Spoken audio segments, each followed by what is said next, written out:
Hi, I'm Liv. And you know, every time I come around, I tell you that I'm from the hood. It's because I have my sets of experiences and all things that I have seen across the globe or across the time me growing up. But after learning all these things, thinking they are normal, I mean, somebody who tells me that some things may not be normal. So we'll get to that. So if you love real, authentic, and inspiring tales, then remember to subscribe to the channel. Then I and my team will do our very best to make sure that we continue delivering to you premium type content.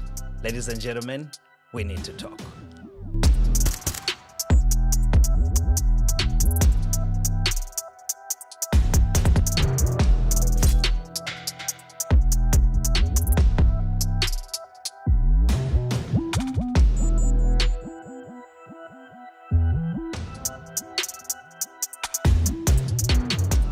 Hi.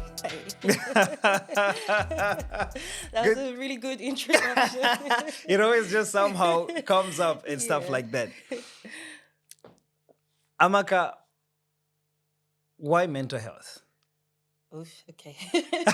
I was like, boom. Whenever people ask me this question, I always say, I can't think of anything else outside of mental health that defines me as a person. I think that mental health is everything that I am. It's how I see life. It's the core of who I am as a person. It defines my entire story from as long as I could speak, I guess. So that's mental health for me. I think it's why I'm here on earth. Really, that's it. So I'm assuming this didn't just happen overnight. Yeah, So there's definitely a series of things getting to happen across the time. yeah. I'll tell you for a fact. I don't know how much you know about Zambia, Mm. but we grew up listening or rather watching Nigerian movies. Yeah, From the Evil Forest, from the Baby Police, Papa P, yeah, all that good stuff. yeah, That's what we grew up watching. yeah. Does that at any point depict the real life in Nigeria at any point? To be honest, I think it's a mix of both. Okay. Yeah, because Nigeria, we have like two societies that exist in extremes. So we have that society, Okay.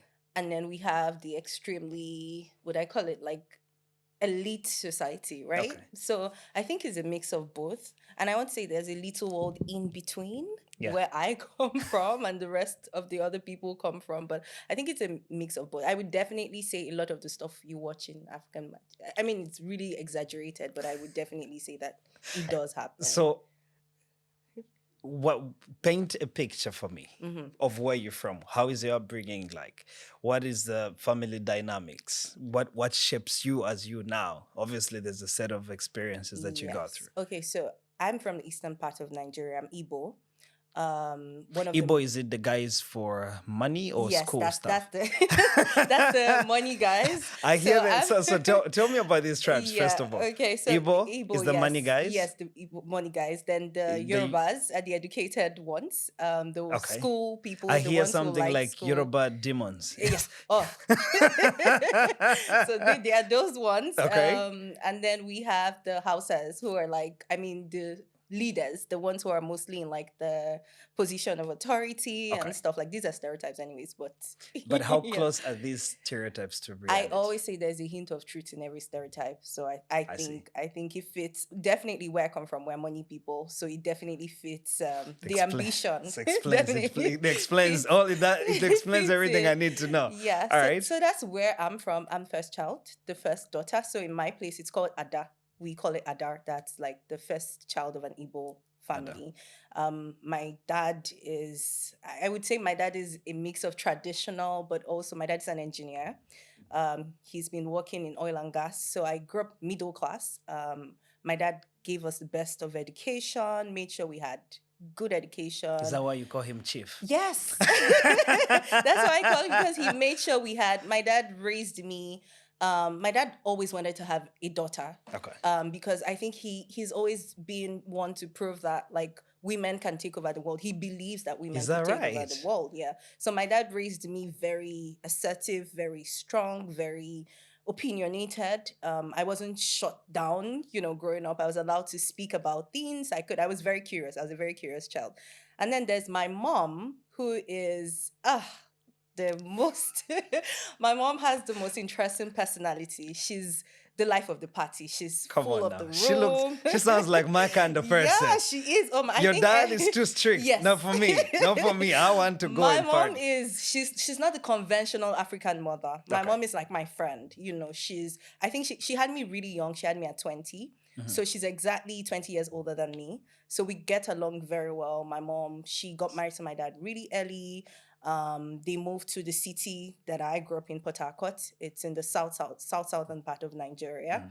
So yeah, and then I have three other siblings. I have a brother, I have a sister, and then I have another brother. This is the last one. Sweet. So my family is basically, I would say, I won't call my family the typical Nigerian family, in Okay. that we do not have we have a relationship between ourselves. Like, I don't think that there's anything I can't tell my parents. Like, Okay. my mom, my dad, we talk about everything and So anything. you guys are woke. Yeah, well, when I say woke, that's I don't still know the- what that means, but this is what I hear. I wouldn't say that we, like, of course there's a respect, like, oh, this is a parent thing, but Right. we have the liberty of like speaking about anything. So that's like pretty much how I grew up, and that's my background. Yeah. So if that is the case, and your family is not the typical Nigerian setting, so Yeah. is it in any way aligning to what we would put as a template of an African family, an African setup? I think so. Okay. I think every African family has a bit of the Africanness, right? Yep. My dad can be the sweetest person. My parents can be this, but there's still the maybe not being as emotionally intelligent in some way, because they can't give what they don't have. They grew up in very different generations. Exactly my point. So Yeah. there's always that thing. Like, even with my mom as well. My mom is always claiming that she knows, she's very woke, but there's always the factor of like being African, like the way we treat emotions.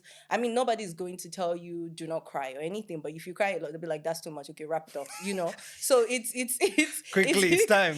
yeah. That's just how African. Like, I don't think you can erase the Africanness from the culture and everything. Which was my follow-up question, because Yeah. it's like if that is the setting, and in most African settings, Yes. emotions are not something that actually comes to be the conversation. Exactly.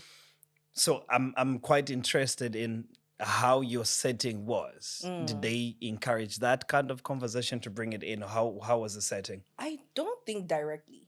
So I don't think that. I think there was a liberty to express yourself when it came to like curiosity about things, stuff, education, life. But when it came to like emotions per se, I don't think there was that. But I think that the idea that you were free to express certain things gave birth to the room for like vulnerability. And I think I became more vulnerable much later as an adult. I think for me, the kind of person I am, I go at it. I'm very hyper independent. I do my own thing, and that's how I was raised.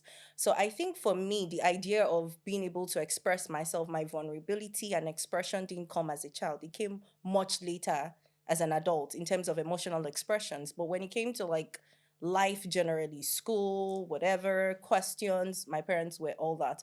I also believe that had a role to play in being able to express myself, because if you shut down a child as, little, there's no space for that expression. So I wouldn't say it started from home. Maybe I had parents who would be like, oh, I don't think my parents cared so much about emotions in that way. Like just like the regular African They family. grow in a different setting. And I'm actually, as I'm growing now, I'm a tough guy. Yeah. My partner, at some point, we did fight because she felt like I was not expressing myself enough.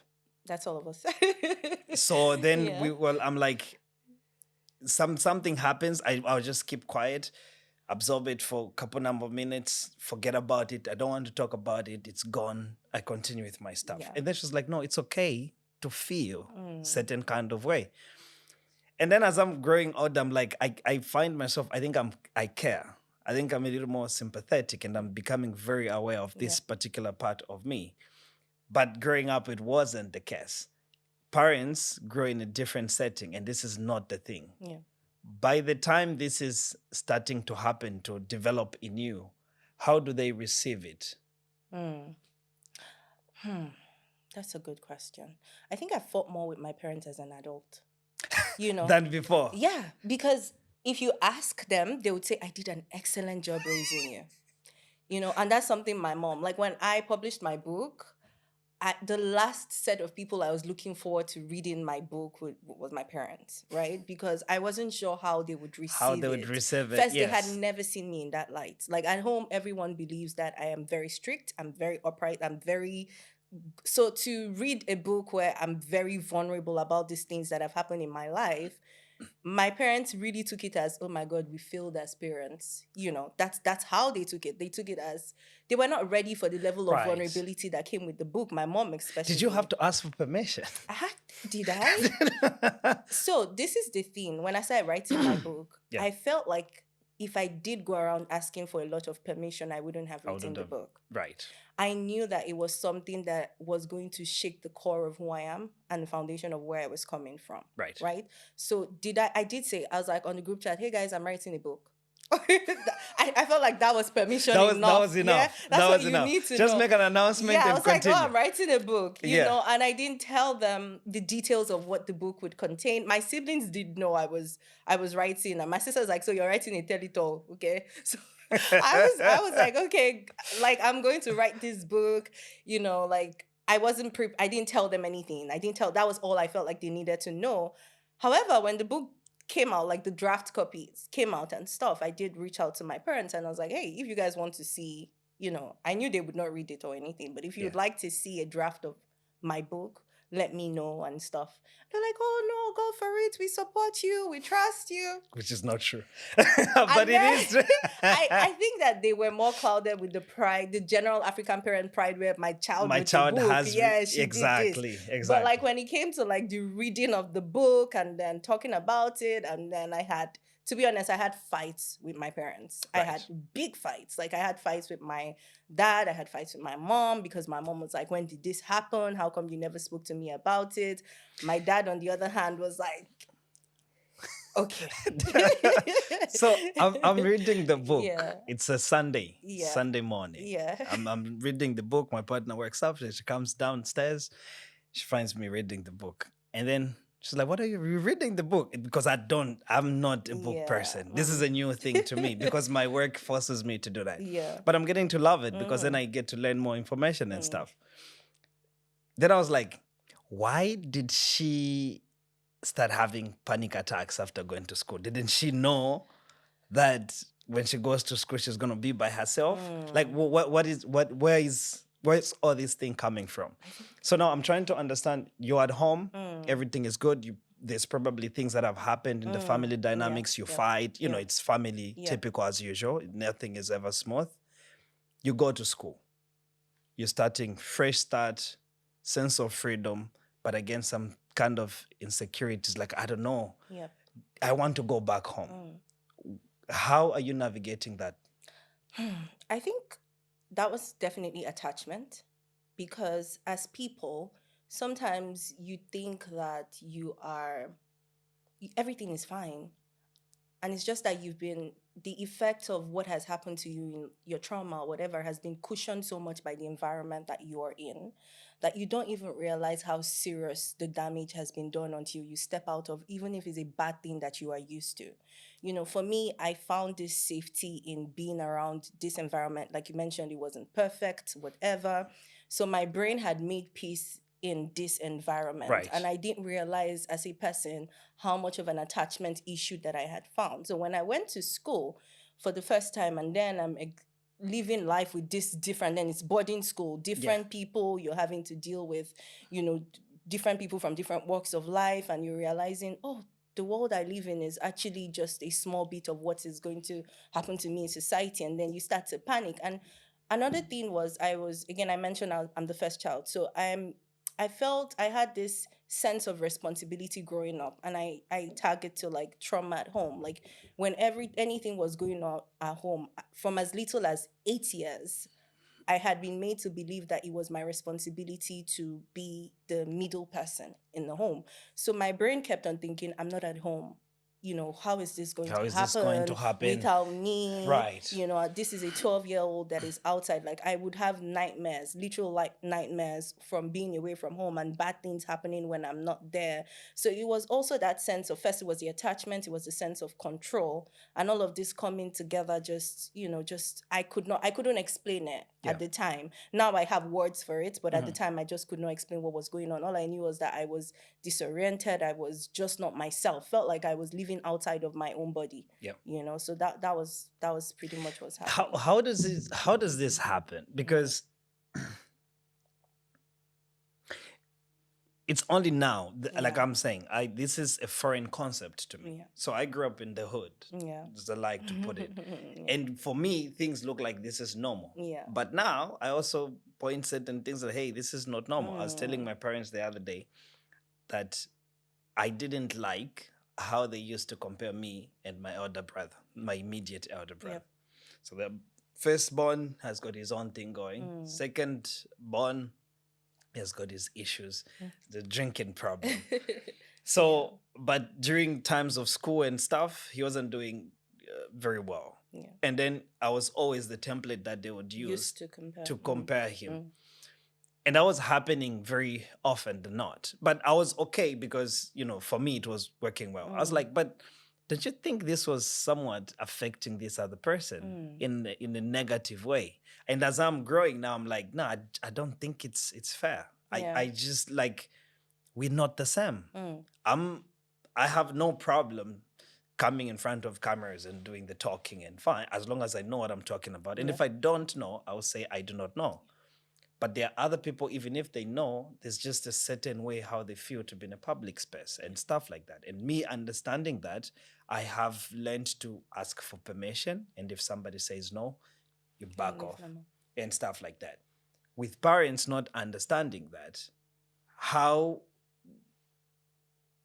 do you then start making them know how this is affecting you? Parents are, first of all, people. I think that my sister always says something. She's like, you must first of all understand with my mom, because me and my mom, we go head to head with a lot of things. We are the sweetest, the chummiest, but sometimes we really go, because we have very strong personalities, both of us. And my sister says something. She's like, first of all, you have to understand that she's a person, and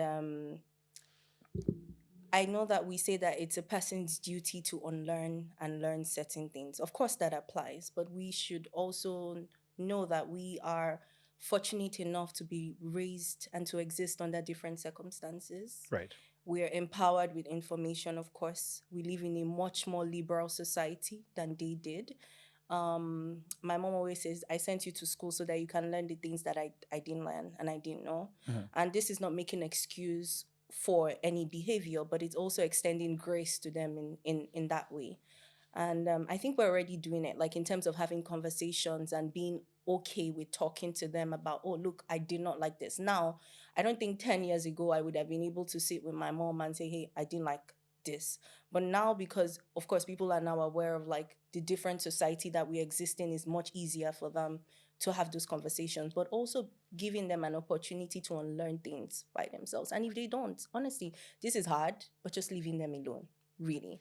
And creating that boundary, like healthy boundaries, Right, that allows us to I always say, there's this thing where I always say that people are, what's the word? Like, people are entitled to make the decision of unlearning until they come to that point of self-realization. right. They cannot unlearn certain things. You can have a conversation with my dad today, and he's like, I hear you. 2 days after, it feels like everything you said, it's like they convince themselves, like there's a part of them. There's also the ego part of being African. Right. There's a part of them that feels like, look, I know I agree to this. And then it's like, when they go to bed, they're like, that cannot be me agreeing with this. Like, I was right. I was right. Like, I'm well within my right to do certain things. So if they don't make that conscious decision to unlearn and to be better, unfortunately, there's nothing that we can do. How can we help them to unlearn? I'll give you like an example. I'm planning my wedding now. Yeah. Parents feel like it's their wedding. Now, when I say that, I'm the bad guy. Yeah. I don't have respect, in family, in Yep, an African yeah. setting, which should not be the case. Look, this is my wedding. Me and my partner sat down, decided on how we want it to look like. Yep. So we have designed this and planned it. Then we're asking you as parents to come and support us. So normal reaction would be, oh, this is how you want to do it. You can make suggestions, but listen to us. But now, no, it should be like this. It should be like This that. is what I want. Exactly. And I'm like, Mom, I have learned that certain things, the way we do them, are not efficient. Yeah. I do understand this is how we grew up. And she's like, no, you've changed. Yeah. Where's my son who I always knew? You used to be very quiet. You used to be very humble. I was like, Mom, Yeah. I've just grown and Yeah. I'm not a boy anymore. Yeah. I make my own decisions. Yeah. I pay bills. I think in a certain direction, and all these whatever decisions I make have got consequences.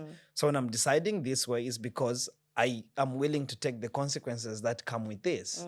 So if I do it your way, maybe I'm not ready to, foresee the consequences. Yeah.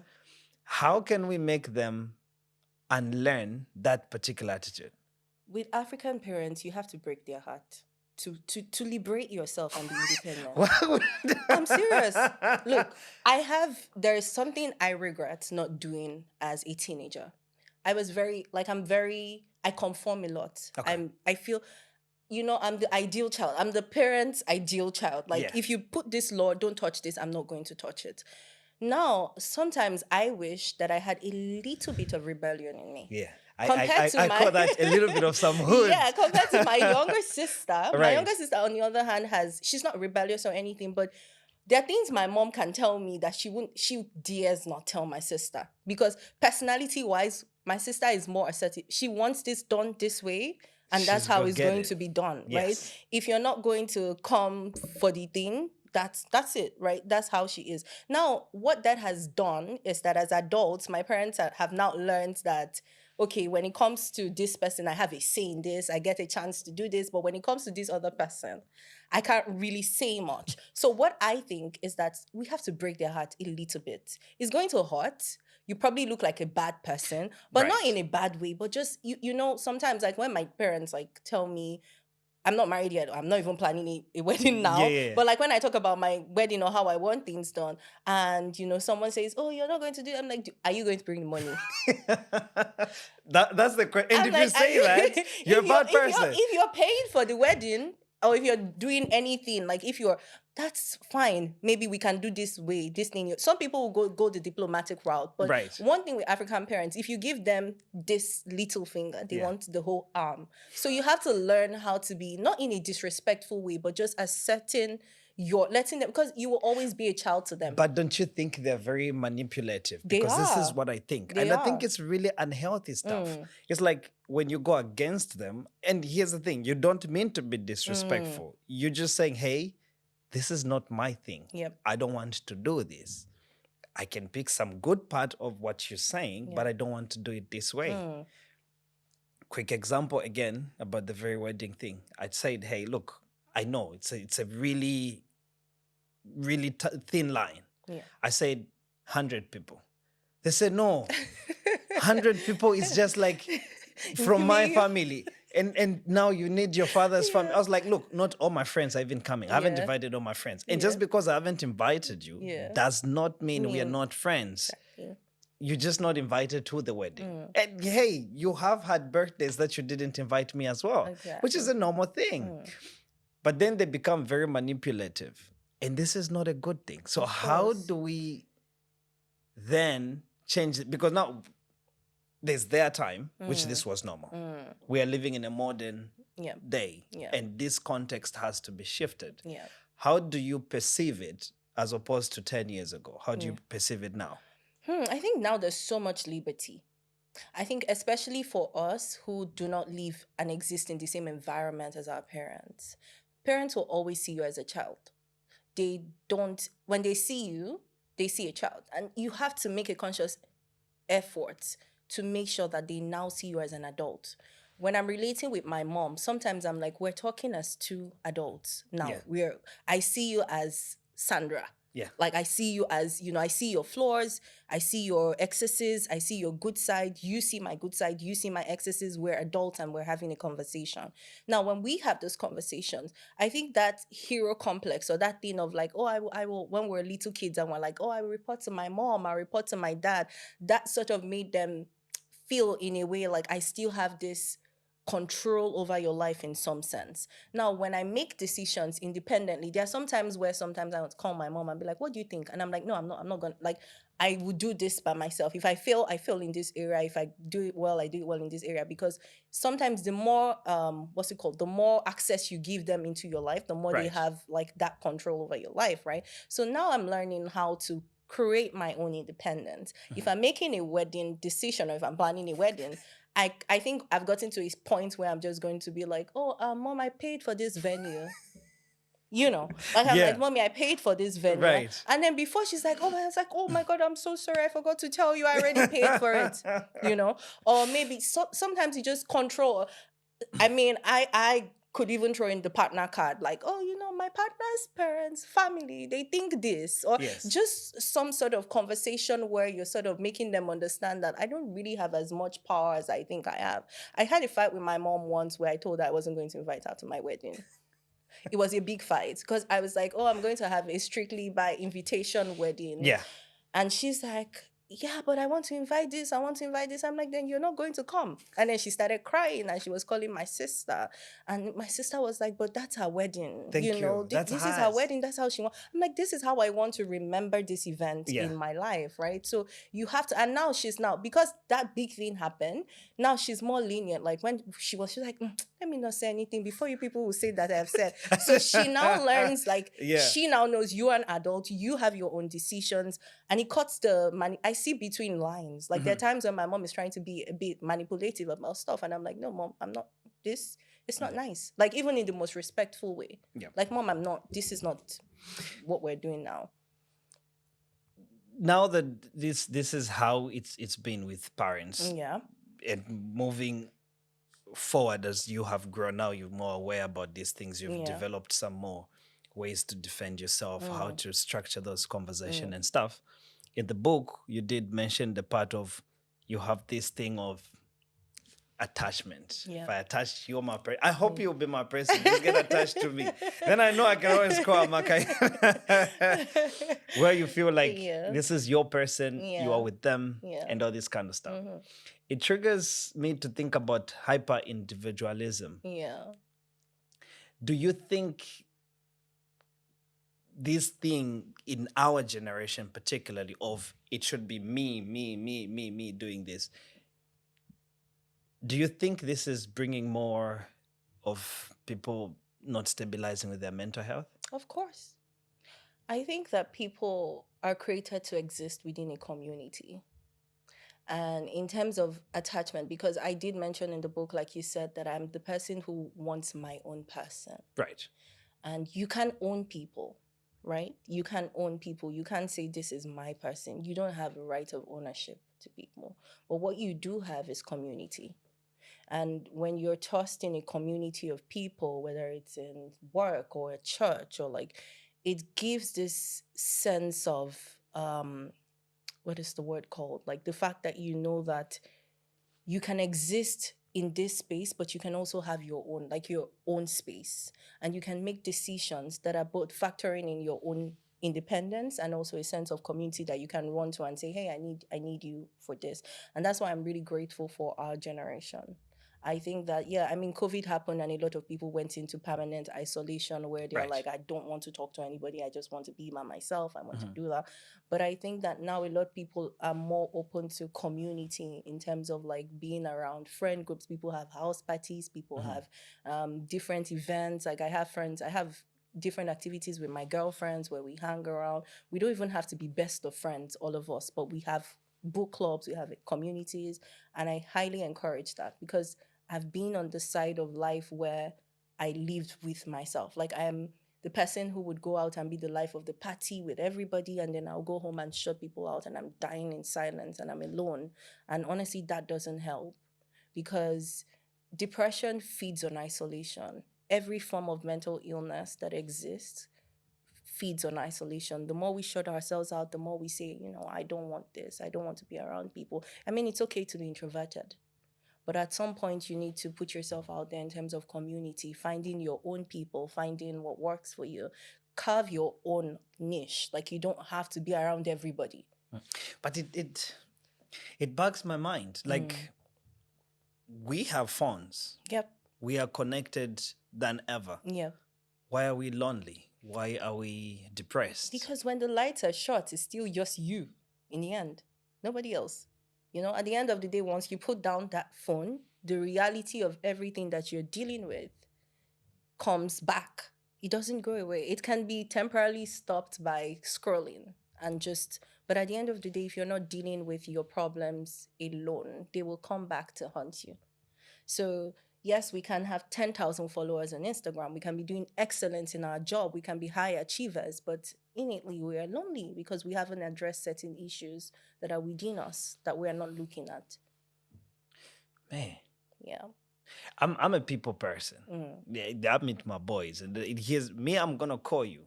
Yo, I'm passing through your place. Are you around? Yes, I'm coming. I'll say hi to you. 5 minutes, off I go. Yeah. But now I see that people want to make appointments to agree when we are going to meet, and then make a schedule. I'm a busy guy, for sure. I'm busy. I'm not at home. You call me, and yes, we're gonna do that. But I'm more spontaneous when it comes to exactly. I just want to come through. If it doesn't matter if you're busy. I'm just gonna stop by, say hi to you. As long as I see you, I'll go. Everything is fine. How can we now? You mentioned something really interesting here. You said when the lights go down, it's only you. Yep. So how do we bring back the sense of community? Because I think our parents did brilliant with that. Yes, they did. They did. What happened? What happened to us? Because now I can't even ask, hey, Amaka, you're a really beautiful lady. Can we do dinner tomorrow? Yeah.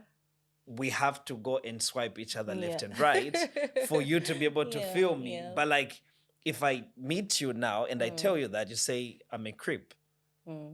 So when did this start? I think where does you it said end? it. Hyper-individualism. We lost our sense of community. I think it's also, I blame capitalism. I blame capitalism. I blame the work culture. I blame the fact that people are chasing money. People are chasing stability. People have attached worth to things that they possess, and we're losing our sense of value for humans. Human experience, the human experience.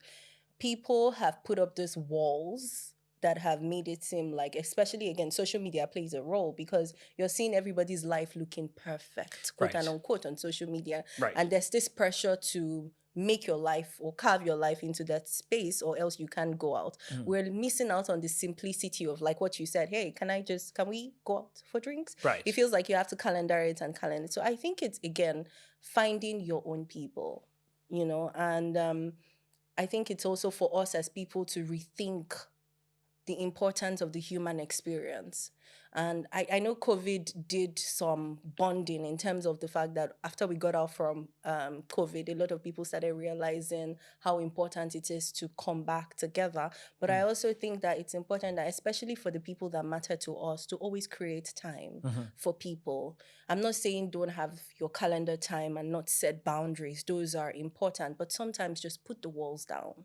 You know what I mean? True, yeah. Put the walls down. Just be simple. Let's go back to the time where people would, like you said, on Sundays when I was little, it was visiting people day. Like after church, my mom would drive us to this uncle's house or this auntie's house. We did that. And you can't just do that anymore. You can't, like you said, you can't just show up to someone's house and say, hey, you have to call. I'm busy. I have this. Some people work on Sundays. Some people are doing stuff. But I think we need to go back to the basics. Like, there's something you said. We used to have photo albums growing up. I don't know if you remember that. You would just flip through photo albums in people's house and just talk and stuff. We don't have that anymore because you want to see me, you can see me on Instagram. I'm doing well and stuff. I just think we need to, as people. I go have back. struggled with this in the Yeah. line of business. I have an entertainment company, Yeah. Epic Entertainment, and Yeah. we're doing weddings and stuff. I love to see people Mm. happy, and every time, which I don't like, but it happens on all the weddings. I always get a moment where I cry. It happens randomly. I don't choose when it's gonna happen because I am an MC. So I have my DJ doing the thing, and then I get people involved into it. And once they are all in, they're locked in, I hype them up, and then they are all on the dance floor. Yeah. I step out. The moment I step out, and then I just look at everybody being happy. That's Shit something. gets me emotional, Yeah. man. I don't know, man. And I just feel it. I'm like, wow, people have come together. And at this point, they don't know whoever they have beef with. They just happy right now. The parties have died. Yeah. People don't want to do parties anymore. Bars are closing. I have a friend who has a band in Letovice. He used to end of the year, we used to have a concert. We pull up and it's more family and friends. You don't pay shit. You just go in there and have fun. They play, drums. He plays a lead guitar, an electric one. Yeah. Boys, bad Yeah. news. But they couldn't have it this year because the bar is closing. In Brno, since I had been doing events, about 3 bars also closed. Yeah. People don't go out anymore. Yeah. So I'm deliberately trying to find a way to bring back that, at least in my circle of people. I cannot do for everybody, but I can start with my smaller circle, which I think before you leave today, I'm going to ask you to give me one song. I'm trying to put this concept where we're going to make an unplugged session. Yeah. Where all the guests, as they come to the event, to the podcast, they leave me a song. Then I should be able to give those to my DJ, and then he'll find you on how to cook that. Yeah. And then we'll have somebody sing, and then we can just all sit and people talk and have fun like that. Isolation has been really... It's difficult. I also think it has a thing to do with people struggling mentally and not saying that they are struggling. But how does this come about? I think, to be honest, we're complex beings. People are product of experiences. People are product of just indirect or direct experiences. And I think there's a global economic recession, and it's hitting a lot of people. And apart from that, mental health is way beyond like emotional health. It's also psychological. Some people maybe have not realized that they've been struggling, and then as adults, they just now realize that they're dealing with stuff. So I think there's that point that maybe people are isolating also because they struggle. They feel like they don't fit into society as well. With a lady of strong personality like you, you built that over time. And you're now very much aware of your mental health. You know what makes you... that drives you to do things. You know what takes away your energy. Yes. So I'm assuming at this point you are able to save. I want this person. I don't want this person in my life. When it comes to the current situations, how do you then navigate relationships? How do you balance that up by knowing that this person is not good for you, or you don't want this kind of energy, and all that kind of stuff? I hear this time and again that guys don't like much ladies with a stronger personality. I don't know if that is personally, I love my lady smart. Like, this is how I want it. My partner is a doctor. She's got a strong opinion.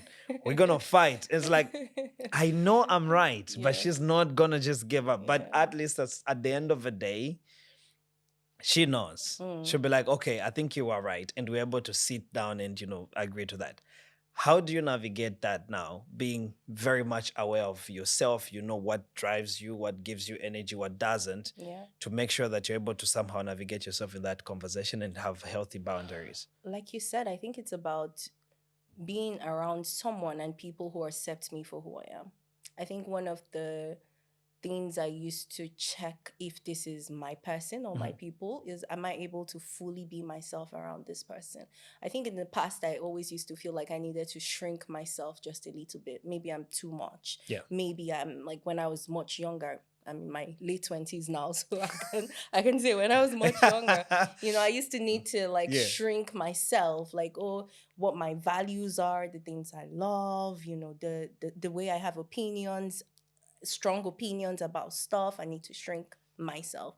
But now I'm learning that there are people who are willing to accept you not in your perfect state, but like who respect who you are as a person, who honor you, who see the value that you bring into their lives, like in whatever form it is. And also, I don't underestimate the power of reciprocity.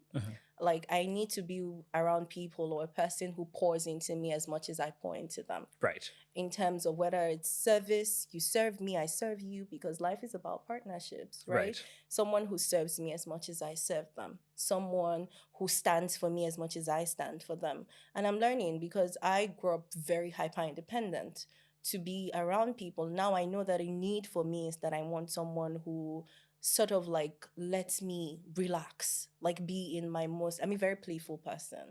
Yeah, So, but yeah.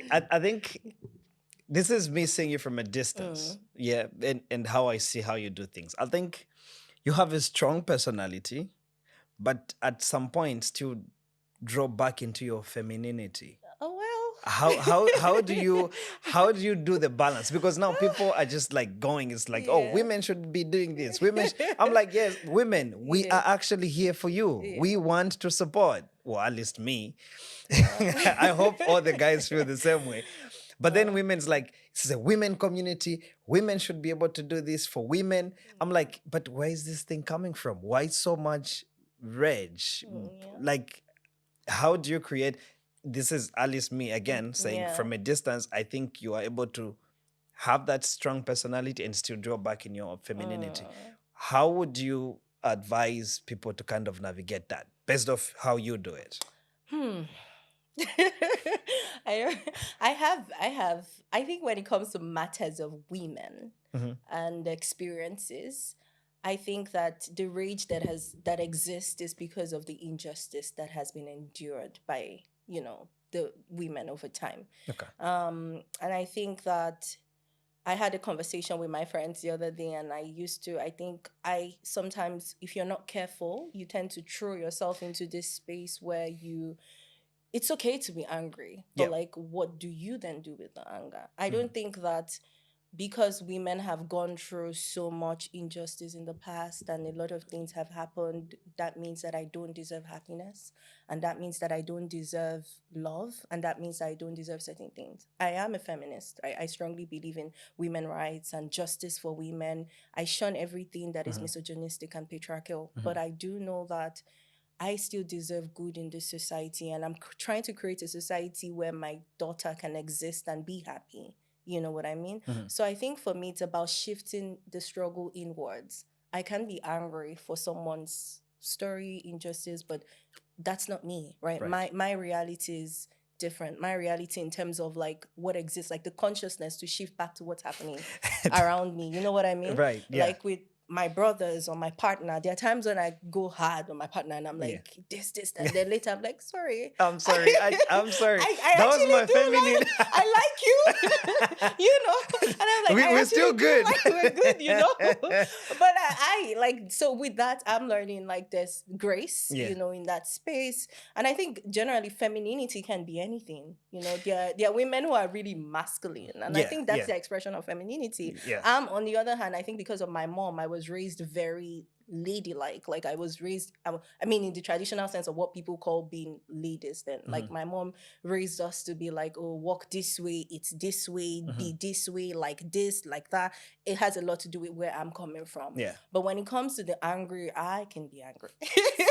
Come on now. I hope I never cross the line. I can be angry. But yeah, I think that. And I think also faith plays a role, because I kind of like measure whatever I do per what the Bible says and what God says. I mean, I might not like someone, but like, God, you said we should like people. So I like, I do like people in this sense. Now Yeah. that you've mentioned faith, because this is a girl, her God, and Yeah. her mental health. Yes. And you mentioned faith, which is really interesting. I have found, this is my perception, Yeah. again, my opinion. I can't be wrong. Church girls are the bad girls.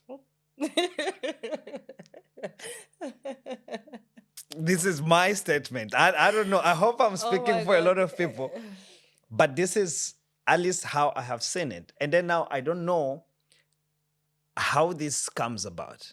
When you say bad, what do you mean? Well, that is a good one. Bad can be anything. What is bad to me might be good to another person. Hmm.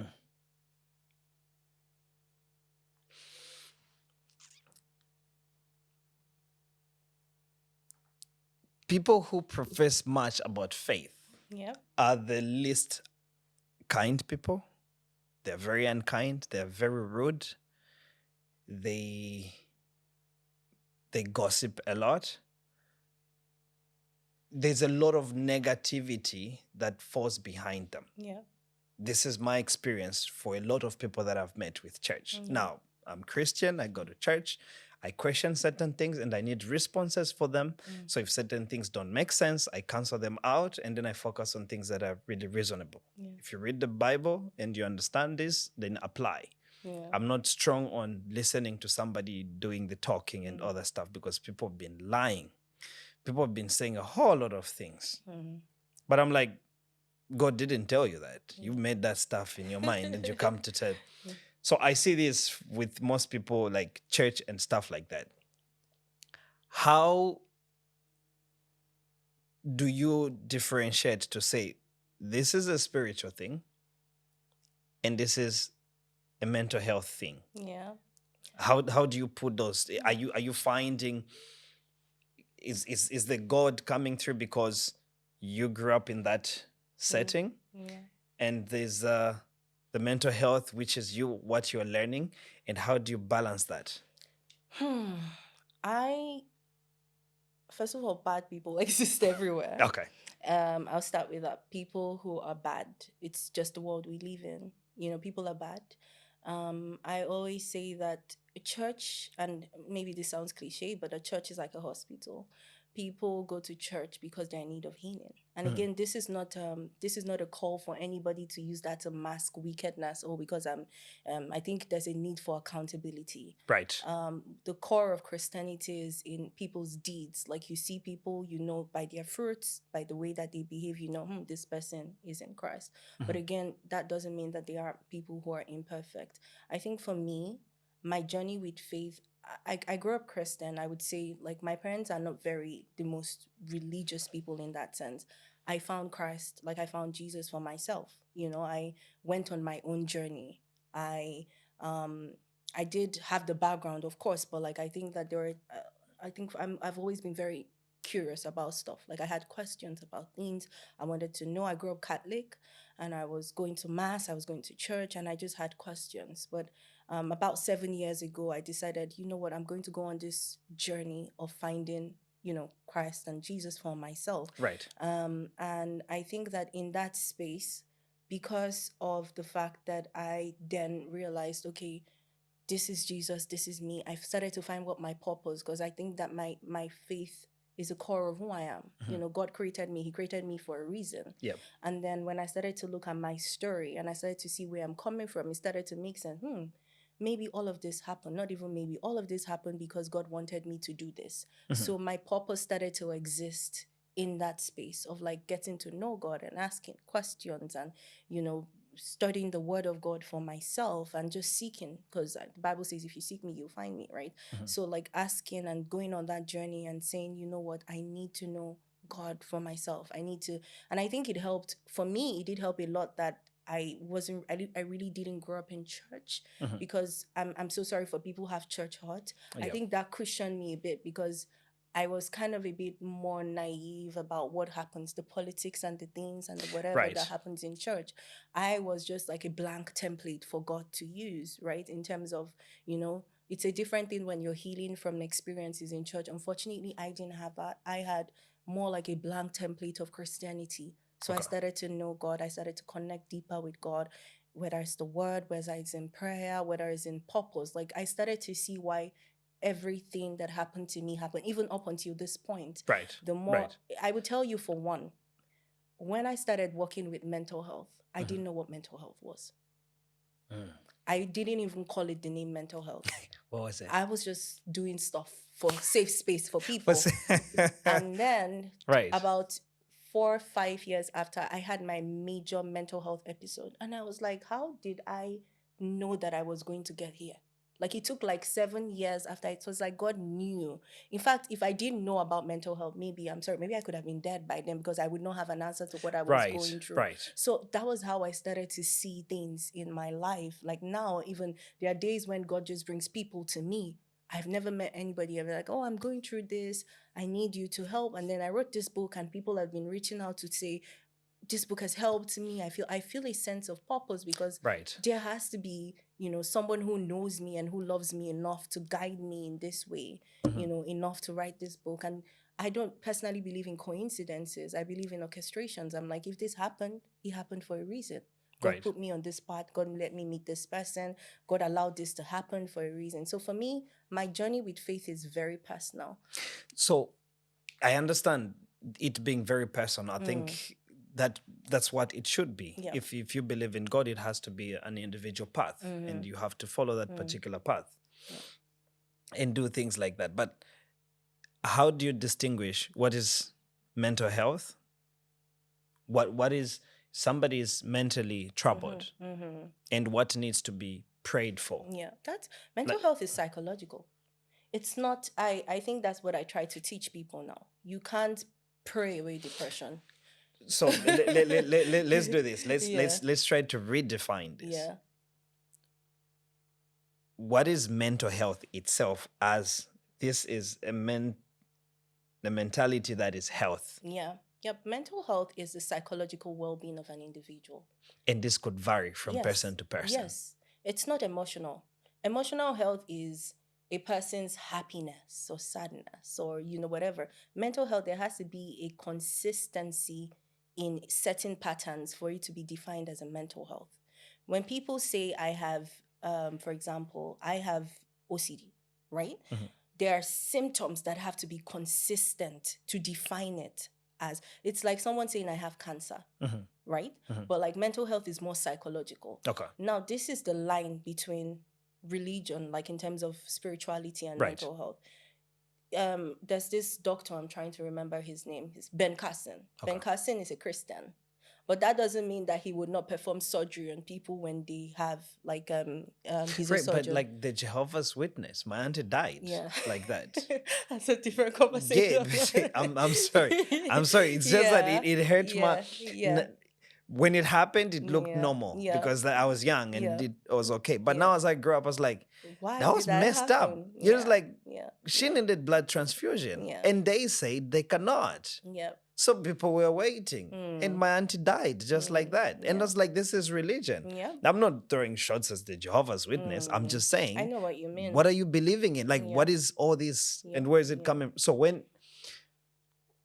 because I think people are being brainwashed, and that is not health as well Yeah. for their mentality I think and they whatnot. need to unlearn. That's the key word. Like I'm a Christian who works in mental health, you can imagine what struggle I face every day. It's telling someone, I always tell my pastors and my friends, you're saying someone who went to school to study psychology for how many years that their work is redundant because a demon has possessed this person. That's what you're saying. I asked my pastor, like, sometimes I talk to my pastor and I'm like, you're a pastor. You would not go on one day and wear a scrub and operate on somebody that has cancer. You wouldn't do that. Why? Right? Because you are not a medical expert in that area. Mental health is defined for professionals in that area. I was arguing with one lady. No, I think it matter actually. Yeah. I was telling her to say, hey, when people become pastors, do they just do pastoring or they also go for work? Because what I think is everybody needs to go and do their own work, Yeah. right? And then let's meet on Sunday and fellowship together, Yeah. right? Let the person who is gifted with the word of God share the sense of fellowship. Let's connect in that. Let's share a sense of community and a feeling of patriotism to this. But I think people should do their things so that we just don't say, this is church. Trust me, in an African setting, we pray way too much than we do the work. Mm. Why I'm trying to get much of your perception is you separate mental health itself and you're able to say there's a Christianity part of it. Yes, Even there in the is. book, you're able to separate those two concepts. Yeah. Only if most of the people could see it that way, that would be great. Unfortunately, not. Why? You see what I mean? Unfortunately, On not. Monday there is youth prayer. Yeah. On Tuesday is mothers whatever. On Wednesday there is cleaning. On Thursday there is a Bible study. On Friday there's prep for Saturday because we need to do some worship rehearsal. On Sunday we are at church from morning until.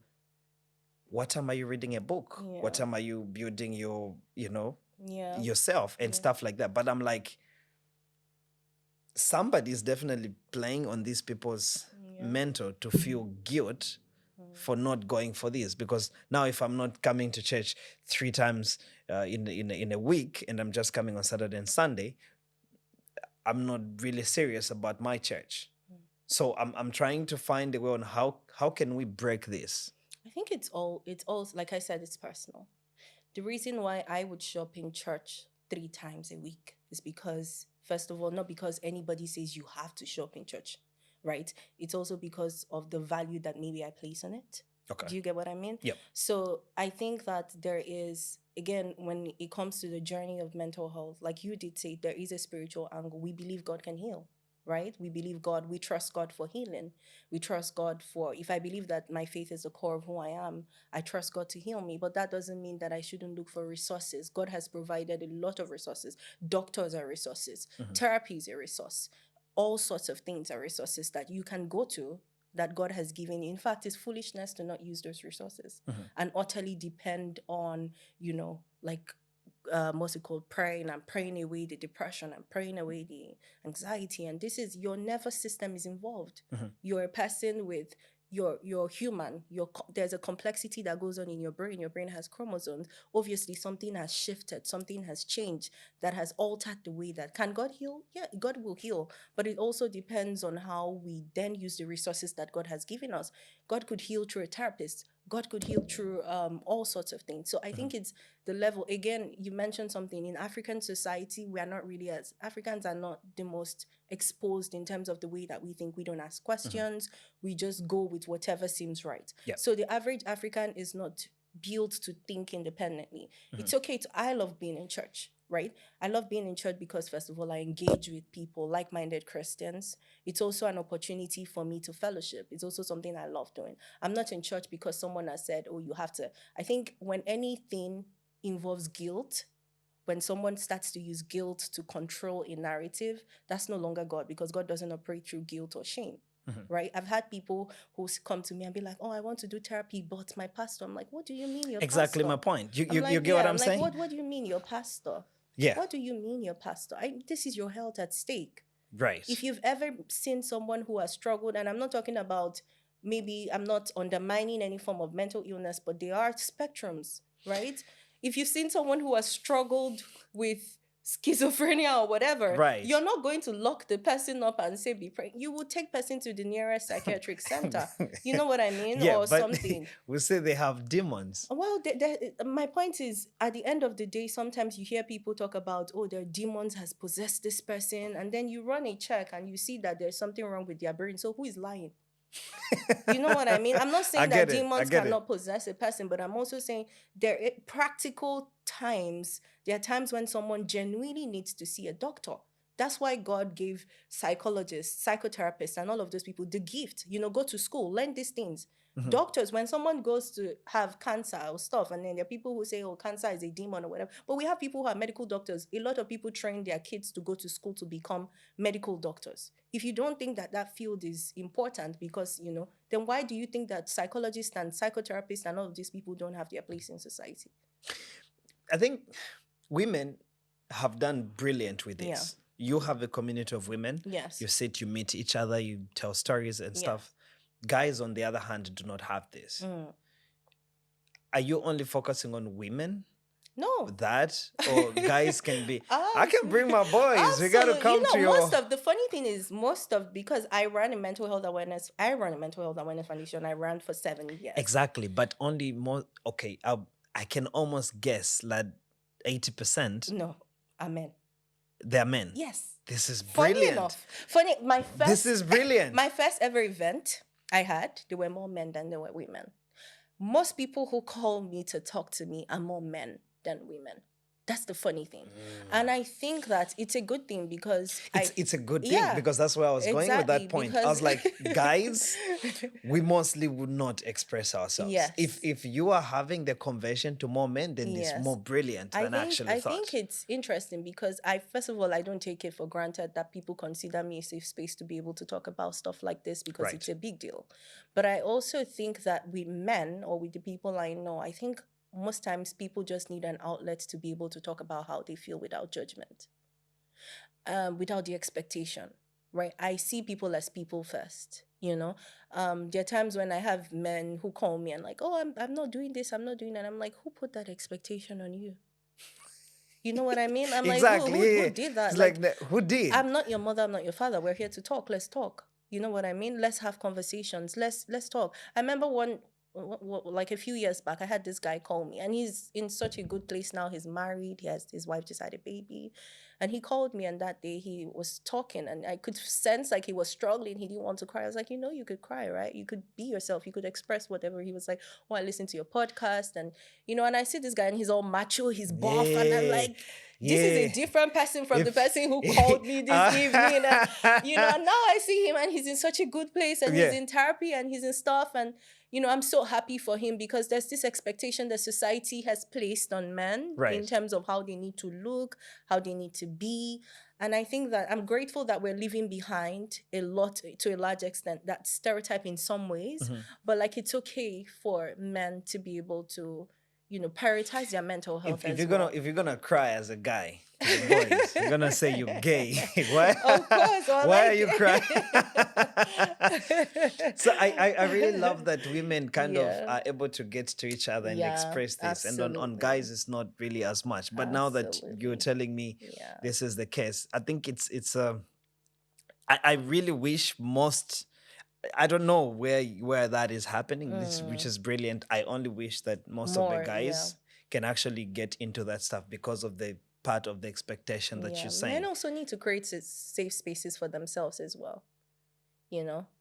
I think that men are not very true to themselves as friends. I'm sorry. Lots of guys, man. I always ask, like, I've been in relationships, and the person that my partners in the past have been with me is different from whom they are with their guys.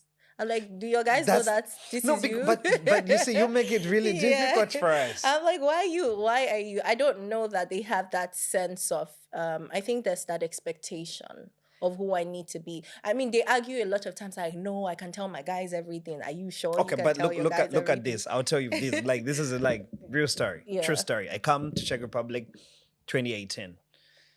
In my mind, I'm gonna get me a black girl. We're in Europe. We're gonna date, lovely life, and all that stuff. I never thought I was gonna be with the white lady. Yeah. Right. So this is my first thing. So I'm talking to my black ladies.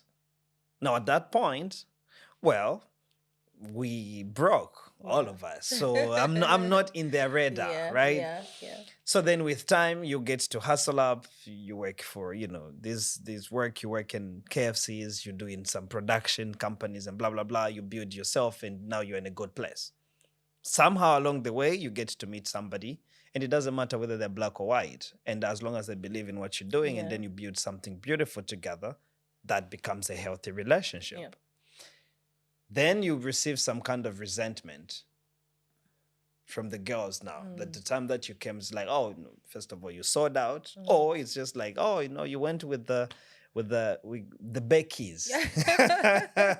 You say Snow Bunny or whatever it is.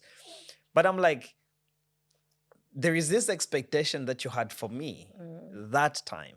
And that would be really detrimental to most guys. And they'll be afraid based off what is the expectation these ladies are expecting me to be like. Yeah. Before I talk to you, man, she's clean. I looked at her Instagram. She looks like she needs me to be in the BMW and I pull up to pick her for dinner. Yeah. So all those things, I'm mentally defeated before I even get to ask you.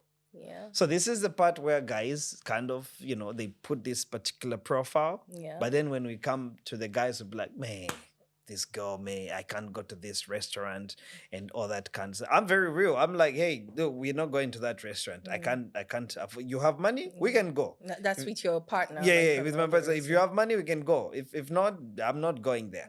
And it's easy like that. Yeah. And I think this is the part where she's my friend. Yeah. Like we literally, I'll tell her, say, hey babe, I'm broke. And she knows now. Every time I'm broke, that's when I say some really messed up things. I'll be like, oh, I'll buy you this. And I can't afford it. Yeah. But that expectation on guys is the part that makes them not true to themselves. Yeah. Do you think it's individualistic though? Like the fact that what I mean is, is it more a factor of race than it is about the individuals in question? It is more about the individual, but it starts on the part, the noise is the rest. Yeah. So as we go further, Yeah. it becomes more of as the individual. You get to find out, say, it's not even about the rest. Like, this is all the noise here. It's all the smoke. Yeah. So at the beginning, that's what it would be. And I have guys, yo, man, when you come, bring me a white girl. I'm like, it's not about the white girl. It's just find your person, define your lines of operation, and be that. Yeah. Here's the thing. I have dated a black lady, I've dated a white. So I know this is just the same thing. Yeah. It's about the individual and what you get to agree to build and stuff like that. Yeah. But then there is that thing. It's a mental thing. So how do we get past that? Yeah. For you to be able to navigate through that conversation, for guys to be more realistic to themselves, like women. I think it's, like I said, it's about, first of all, the individual you find yourself with, the people you find yourself with. My brother, I always use my brother because my brother is the closest male figure in my life. Right. My brother picks up his phone. He sent me a voice note like a couple of hours ago before I got here. And he's like, I just felt like I needed to talk. And he started to tell me like stuff that was going on in his life. And I dare say that even with his friend group, I'm sure he has that sort of relationship because of the kind of friends that he has. I think it's all about mapping out the kind of network that you have around you. Yeah. I sincerely believe that not all the time, but like 60 or 70% of the time, the energy that we bring into our life, we attract in some sense. So I feel like sometimes the people that we end up with, the people, whether it's our friends, whether it's a romantic partner, when you're able to like and filter the things around you based on your values, based on what you want. Some people are fortunate enough to just meet people. Yeah. But you have to make a conscious effort to kind of like, read what you want, what you're looking out for. And I think it's individual. There are people who are good black people and there are people who are bad white people. And there are people it's a product of individuality, and also the fact that maybe, again, I must also say that people have certain expectations built off a lifestyle that they've built for themselves or whatever. So maybe you meet a girl who is driving a Benz or whatever and whatever, and she says, I want someone who does this for me and who does that for me. But you met her when she was driving a Benz. I don't know how she made it, how the money came or whatever, or how she walked herself up to that point. That's not what you want. So you look for someone who values what you value, or people who value what you value, and then... Beautiful. Amaka, you have been really amazing. Thank you. I must say, this memoir was some really lovely stuff that I had to read. Most of the things looking like, oh, these are normal things, but why did she go through them? Does it make sense? Yeah. And I hope with the new concept that I'm putting together, I want to have a setting where we would sit and then we'll have a live audience and we'll be able to have these conversations and share with people.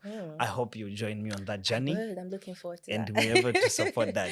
Yeah. So this has been A Girl, Her God, and Her Mental Health.